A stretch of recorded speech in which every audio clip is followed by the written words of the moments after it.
امریکہ کے سابق صدر جمی کارٹر 100 برس کی عمر میں انتقال کر گئے۔ 20 جنوری سن 1977 کو امریکی صدر بننے سے قبل ریاست جارجیا کے سابق گورنر بھی رہے۔ اسرائیل اور مصر میں کیمپ ڈیوڈ معاہدہ، پاناما کینال پر معاہدہ کارٹر کی نمایاں خارجہ کامیابیاں تھیں۔ جمی کارٹر اپنے دور صدارت کے شروع میں پاکستان کے جوہری پروگرام پر دباؤ ڈالتے رہے، ذوالفقار علی بھٹو سے تعلقات شدید کشیدہ رہے، افغانستان میں روسی مداخلت پر پاکستان کے دوست بنے۔ جمہوریت کے فروغ اور تنازعات کے حل کی کوششوں پر 2002 میں امن کا نوبل پرائز دیا گیا۔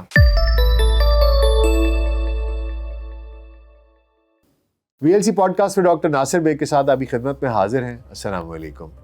امریکہ کی جنوبی ریاست جارجیا سے تعلق رکھنے والے مونگ پھلی کے کاشتکار امریکہ کے سابق صدر اور عالمی سطح پر نمایاں مقام پانے والے جمی کارٹر 29 دسمبر کو 100 برس کی عمر میں انتقال کر گئے۔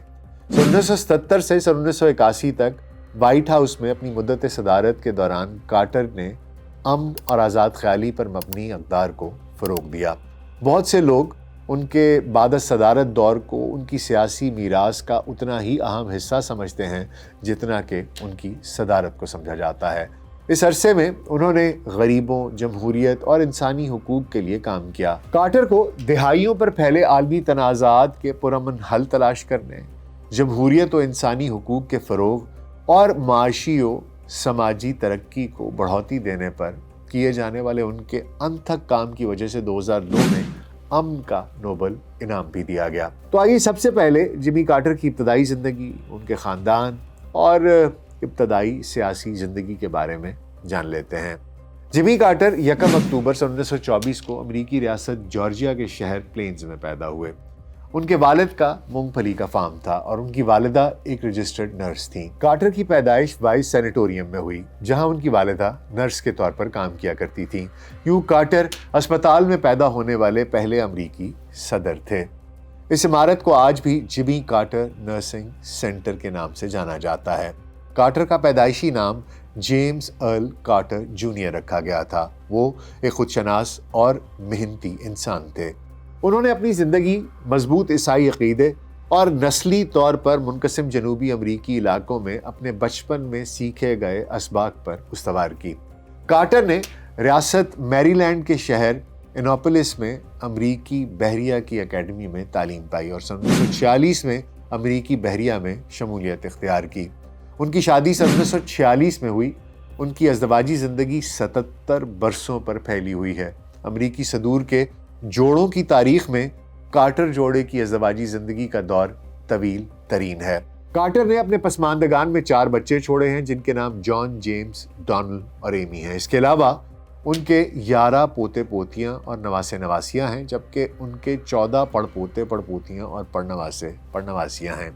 ان کی اہلیہ روزلن کا انتقال 19 نومبر 2023 کو ہوا۔ انہیں ریاست جارجیا کے شہر پلینز میں ان کے رہائشی گھر کے قریب دفن کیا گیا۔ اپنے والد کی وفات کے بعد جمی کارٹر نے سن 1953 میں بحریہ کی نوکری کو خیر باد کہا اور مونگ پھلی کا اپنا خاندانی کاروبار چلانے واپس جارجیا آ گئے۔ سن 1962 میں انہوں نے ریاستی سطح پر سیاست کی دنیا میں قدم رکھا۔ وہ شہری حقوق کی جدوجہد کے ابتدائی حامیوں میں شامل تھے۔ سن 1970 میں جارجیا کے گورنر کا انتخاب جیتنے کے بعد انہوں نے اعلان کیا کہ نسلی امتیاز کا دور ختم ہو چکا ہے۔ انہوں نے نسلی امتیاز کے خاتمے کو فروغ دیا، ریاستی نوکریوں میں سیاہ فام افراد کی تعداد بڑھائی اور شہری حقوق کی جدوجہد کرنے والے مقتول رہنما مارٹن لوتھر کنگ جونیئر کو تکریم دی۔ وہی Martin Luther king, I have a dream والے۔ یاد رکھیے کہ مارٹن لوتھر کنگ جونیئر کا تعلق بھی ریاست جارجیا سے ہی تھا۔ اب یہاں میں آپ کو جمی کارٹر کے دور صدارت کے اہم کارناموں اور ان کی خارجہ و داخلہ پالیسی کے اہم پہلوؤں سے بھی روشناس کرانا چاہوں گا۔ جمی کارٹر نے سن 1976 میں بآسانی صدارت کا الیکشن جیت لیا تھا۔ ان سے قبل رچرڈ نکسن، وہ پہلے ہی واٹر گیٹ سکینڈل کے بعد مستعفی ہو چکے تھے، اور جمی کارٹر نے واٹر گیٹ سکینڈل کے بعد انتہائی منظم انداز میں انتخابی مہم چلائی تھی۔ صدر جب 20 جنوری 1977 کو صدارت کا حلف لیا تو انہوں نے امریکی قوم سے وعدہ کیا تھا کہ حکومت اپنے عوام کی طرح اچھی ہوگی۔ اور انہوں نے یہ وعدہ کیا تھا کہ وہ عوام سے کبھی جھوٹ نہیں بولیں گے، لیکن ان کے دور صدارت کے 4 برس انتہائی ہنگامہ خیز رہے۔ امریکی واٹر گیٹ سکینڈل کے ساتھ ساتھ ویتنام جنگ کے انتشار سے بھی باہر نکل رہے تھے۔ امریکہ میں افراط زر میں اضافے اور بے روزگاری کی بڑھتی شرح کے سبب ان کی انتظامیہ کو اپنی پالیسیوں پر عمل درآمد میں مشکلات کا سامنا رہا۔ کارٹر کے پہلے 2 برس تو خیریت سے گزر گئے، تاہم روس کی افغانستان میں مداخلت پیش قدمی کے ساتھ ساتھ امریکہ میں انہی برسوں میں درآمدی تیل کی بڑھتی قیمتوں کے باعث توانائی کے بحران اور ان کے عہد صدارت کے آخری دنوں میں ایران میں انقلاب کے بعد امریکیوں کے یرغمال بنائے جانے کے واقعات نے ان کی صدارت کے آخری 2 برسوں کو بے حد ہنگامہ خیز بنا دیا۔ ان تمام واقعات کا تفصیلی ذکر کرنے سے پہلے میں آپ کو بتانا چاہتا ہوں کہ کارٹر دوسری ٹرم کے لیے صدر تو منتخب نہ ہو سکے، مگر اپنی بے تکلفی اور کھلی مسکراہٹ کے لیے بہت ہی مقبول ڈیموکریٹ رہے، اور ڈیموکریٹ پارٹی کے اس صدر نے وائٹ ہاؤس کو عوامی روپ دیا۔ کارٹر کو اپنی چھوٹی بیٹی ایمی سے خاص محبت تھی، اسی لیے جب ایمی 9 برس کی عمر میں ایک سرکاری ضیافت میں شریک ہوئی تو کم سن ترین سرکاری مہمان بن گئی، جسے زیادہ تر عوام نے سراہا، تاہم مخالف کیمپ کی جانب سے تنقید بھی دیکھنے میں آتی رہی۔ تو آئیے اب آ جاتے ہیں بطور صدر جمی کارٹر کی خارجہ سطح پر کامیابیوں اور حکمت عملی کی جانب۔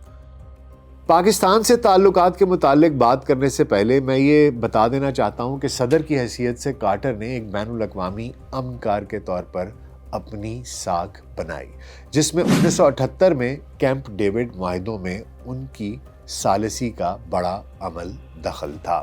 ستمبر 1978 میں ان معاہدوں پر مصری صدر انور سادات اور اسرائیلی وزیر اعظم مناچم بیگن نے وائٹ ہاؤس میں دستخط کیے تھے۔ اس معاہدے کا مصر پر اور انور سادات پر کیا اثر ہوا تھا، ہم نے انور سادات پر ایک اور ویڈیو بنائی بھی ہے، اس کا لنک بھی ہم ڈسکرپشن میں دے رہے ہیں، آپ چاہیں تو وہ دیکھ سکتے ہیں۔ ان معاہدوں کی بدولت مصر اور اسرائیل کے تعلقات میں نمایاں بہتری آئی اور بعد ازاں مشرق وسطیٰ امن مذاکرات کی راہ ہموار ہوئی تھی۔ اسی طرح پاناما کنال سے متعلق معاہدہ بھی اہم ترین قرار دیے گئے اقدامات میں شامل ہے۔ تاہم اپنی صدارت کے آخری دور میں کارٹر افغانستان پر سوویت یونین کے حملے اور دوسری جانب ایران میں امریکی سفارتکاروں کو یرغمال بنائے جانے کے بحران سے نمٹنے میں مشکلات کا شکار رہے، اور 1980 میں رونلڈ ریگن نے انہیں شکست سے دوچار کر دیا۔ اب ہم بطور امریکی صدر جمی کارٹر کے دور میں پاکستان کے ساتھ تعلقات کا ذرا وہ بھی جائزہ لے لیتے ہیں۔ تو معتبر مورخین اور تجزیہ کاروں کے مطابق کارٹر کی صدارت کے پہلے 3 برسوں میں پاکستان اور امریکہ کے تعلقات میں سرد مہری تھی، جس کی بنیادی وجوہات میں بنگلہ دیش کی علیحدگی کے بعد پہلے صدر اور پھر وزیر اعظم بننے والے ذوالفقار علی بھٹو تھے۔ جی ہاں، ذوالفقار علی بھٹو کی جانب سے پہلے اسلامی سوشلزم کا نعرہ اور پھر سوشلسٹ ممالک کی طرز پر نجی کاروبار کو سرکاری ملکیت میں لینے کی وجہ تھی۔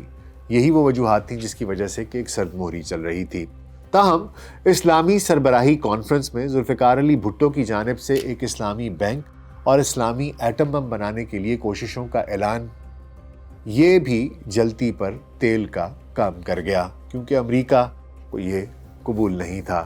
امریکہ کو کیا بلکہ شاید مغرب کو ہی یہ قبول نہیں تھا۔ اسی لیے کارٹر نے اپنے پیشرو صدر رچرڈ نکسن اور راجر ایلفورڈ کے ادوار کی طرح پاکستان پر دباؤ جاری رکھا، جبکہ انڈیا سے تعلقات میں بتدریج بہتری لاتے رہے۔ ذوالفقار علی بھٹو نے شروع میں یہ دباؤ برداشت کیا، لیکن بھٹو کے خلاف چلنے والی تحریک پر بھی انگلیاں امریکہ کی جانب سے اٹھیں، اور ذوالفقار علی بھٹو نے نام لیے بغیر کہا کہ سفید ہاتھی انہیں اقتدار سے ہٹانا چاہتا ہے۔ جب بھٹو کا تختہ الٹ کر جنرل ضیاء الحق نے اقتدار سنبھالا تو ڈی کلاسیفائیڈ امریکی سفارتی دستاویزات کے مطابق کارٹر نے طنزاً لکھا کہ ہمارے دیرینہ دوست بھٹو کے ساتھ بہت برا ہوا۔ یہ ایک طنز تھا۔ جولائی 1977 میں جنرل ضیاء الحق کی جانب سے آئین کی معطلی اور اقتدار سنبھالنے کے ساتھ ساتھ سابق وزیر اعظم بھٹو کو معزول کرنے کی وجہ سے ایٹمی پروگرام پر تناؤ مزید بڑھ گیا تھا۔ چنانچہ ضیاء کے ساتھ قریبی تعلقات استوار کر کے کارٹر مارشل لاء کے نفاذ یا بھٹو کی گرفتاری کی توثیق نہیں کرنا چاہتے تھے، اسی لیے کارٹر اور ضیاء کے درمیان روابط نہیں تھے۔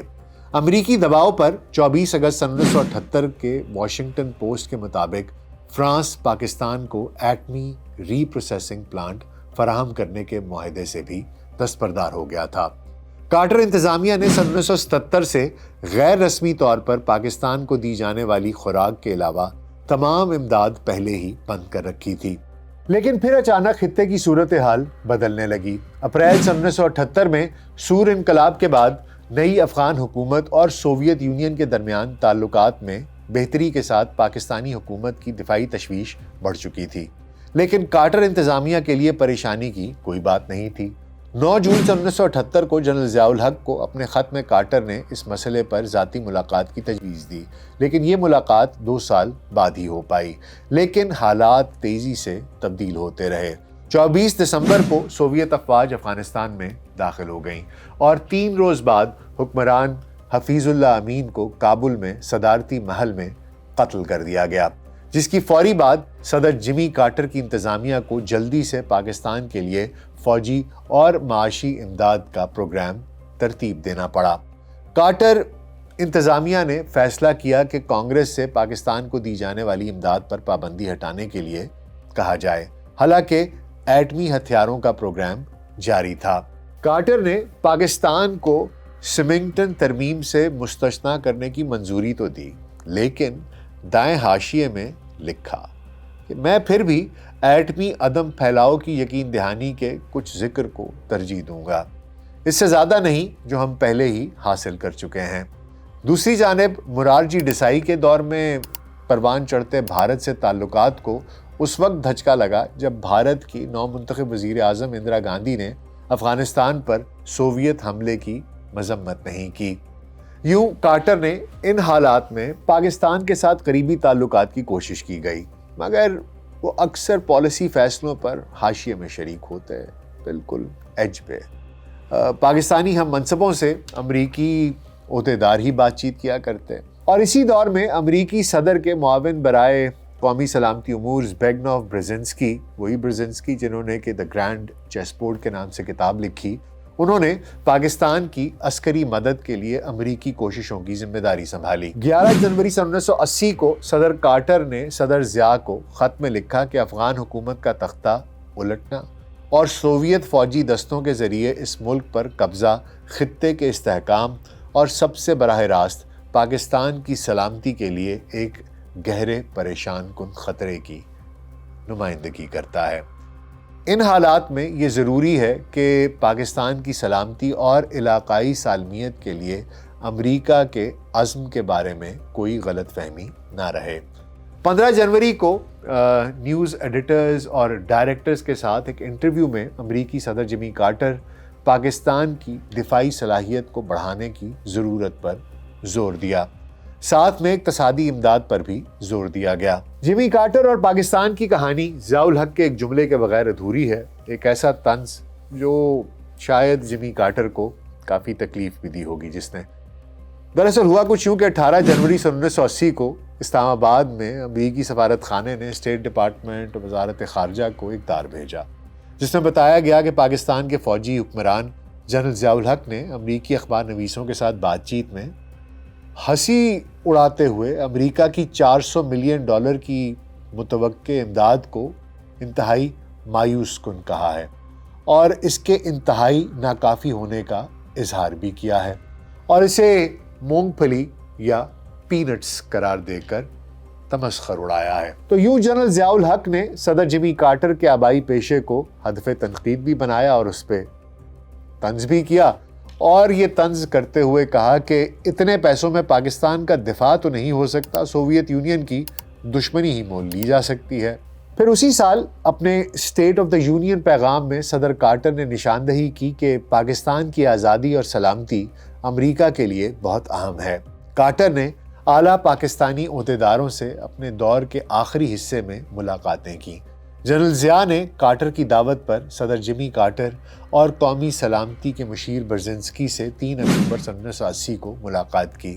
ملاقات کے بعد کارٹر نے کہا کہ ہم آپ کے لیے نیک خواہشات کا اظہار کرتے ہیں اور اس دوستی کی عظیم قدر کا اظہار کرتے ہیں جو ہمارے دونوں لوگوں کے درمیان موجود ہے، جس کے جواب میں جنرل ضیاء الحق نے کہا کہ انہوں نے کارٹر کو گہری سمجھ رکھنے والی انسان دوست اور آزادی دوست شخصیت اور امریکہ کے صدر کی حیثیت سے آزاد دنیا کے لیے روشنی کی ایک کرن پایا ہے۔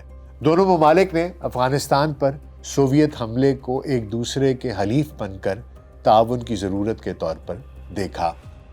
اب آخر میں کچھ تذکرہ ہو جائے دور صدارت کے بعد جمی کارٹر کی جانب سے سادگی اور عوامی خدمت کے جذبے کے تحت گزاری گئی زندگی پر۔